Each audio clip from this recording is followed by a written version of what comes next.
and we are in rainy Cornwall on the 1st of March, which doesn't feel like the 1st of March. It feels quite wet and cold. It's only about 5 degrees today.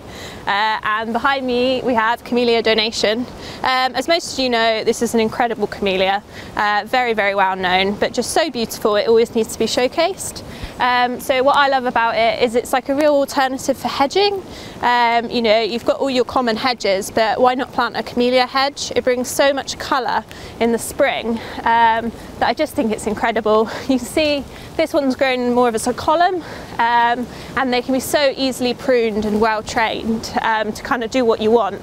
But I just think it's an amazing alternative for hedging, and it just has these most incredible flowers, which are all wet and a bit sad at the minute, but you just see it just flowers and flowers. This has been flowering for about a month, and it just keeps going. Yeah, just a great alternative for your garden hedge.